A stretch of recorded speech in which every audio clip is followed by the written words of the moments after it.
Good morning students of class 8। आज हम वहाँ से शुरू करेंगे जहाँ तक किए थे पिछले दिन, उसके बाद से हम करेंगे। आज हम ग्रामर पोर्शन देख रहे हैं। देखो यहाँ पर मॉडल वर्ब्स का इस्तेमाल किया गया है। हैव टू का मतलब होता है जो काम करना ज़रूरी है, उसके लिए हम इस्तेमाल करते हैं हैव टू। जैसे यहाँ पर देखो example, you have to be careful of what you say to the principal. तुम्हें बहुत ही केयरफुल होना होगा कि तुम प्रिंसिपल को क्या बोल रहे हो उसके बारे में। ठीक है, ये है हैव टू का इस्तेमाल।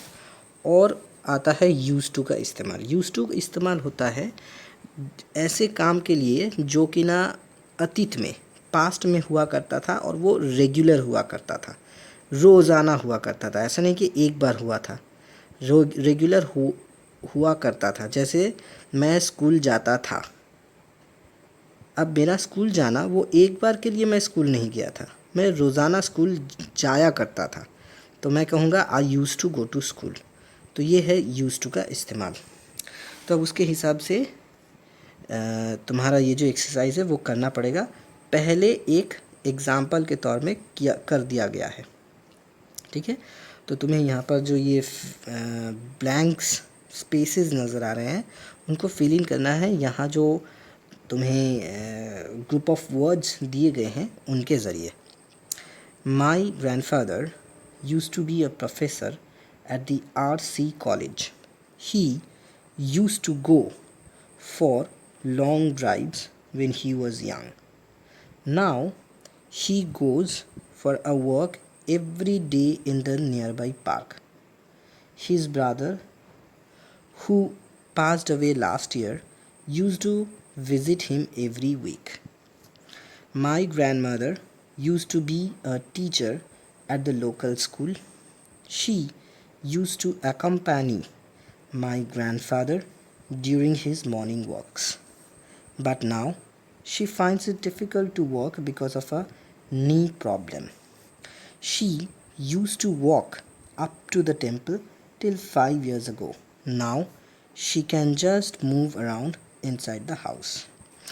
अब फिर से जो एक्सरसाइज आ रहा है वहाँ भी हमें मॉडल ऑक्सिलरीज से ही पूरा करना है। यहाँ पर देखो नीड हम इस्तेमाल तब करते हैं जो काम के लिए, उस काम के लिए जो काम हमें करना ज़रूरी है। जैसे यहाँ पर एक एग्ज़ाम्पल देखो, यहाँ पर एक एग्ज़ाम्पल दिया गया है। जैसे समझ लो ये जो एग्ज़ाम है, the finishing touch needn't take long I think model. ये जो ख़त्म करने का काम है वो ज़रूरी नहीं है कि बहुत लंबा चलेगा। तो नीड का मतलब होता है कोई काम जो कि ना बहुत ज़रूरी है। ठीक है, ये हो गया नीड। एक और है, वो है डेयर का मतलब होता है कोई एक काम जिसे करने के लिए हिम्मत की ज़रूरत पड़े, उसके लिए हम डेयर का इस्तेमाल करते हैं। जैसे तुमने मूवी में सुना होगा हाउ डेयर यू, तुम्हारा हिम्मत कैसे हुआ। तो डेयर का मतलब होता है हिम्मत करना, हिम्मत जुटाना।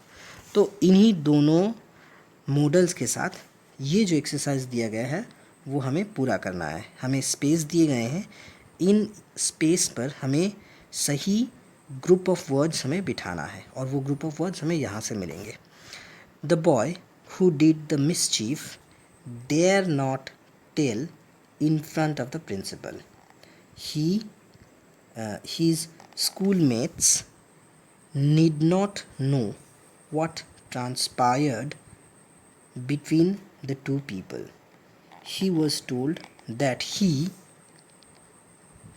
dare not come to school for 2 days. On their part, his friends dare not ask him more about the incident. Needn't they tell him what good behavior is all about?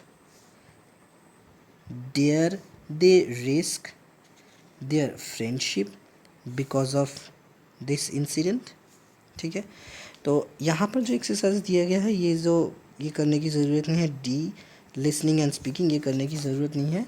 एकदम सीधा आखिर में आ जाओ। यहाँ पर देखो ये समझ लो तुम्हारे लिटरेचर से रिलेटेड कम है और तुम्हारे जनरल इंटेलिजेंस से रिलेटेड ज़्यादा है। यहाँ तुम्हें एक बॉक्स दिया गया है जहाँ पर कितने टोटल स्टूडेंट्स हैं, कितने बच्चों को कितने मार्क्स मिले हैं, ये सब इन्फॉर्मेशन तुम्हें दिया गया है। और तुम्हें एक बॉक्स दिया गया है जहाँ पर डिफरेंट ग्रुप ऑफ वर्ड्स है। इन्हीं ग्रुप्स ऑफ वर्ड्स को लेकर तुम्हें यहाँ जो एक्सरसाइज है पूरा करना है, जो स्पेस दिए गए हैं उन्हें फिल इन करके, ठीक है। A class test of 25 marks was conducted on 31st July and the first two lessons were covered. In a class of 50, 2 were absent on that day.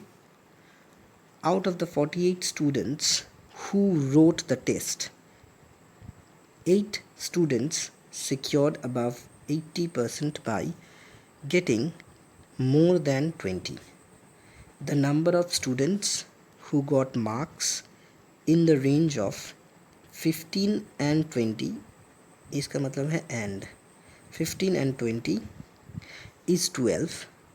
The maximum number of students, देखो number को मैंने short में लिखा है इनो full stop. इनो full stop का मतलब होता है number. The maximum number of students has got marks ranging from 10 to 15, and that number is 18. That means these students could score marks between 50% and 60% only.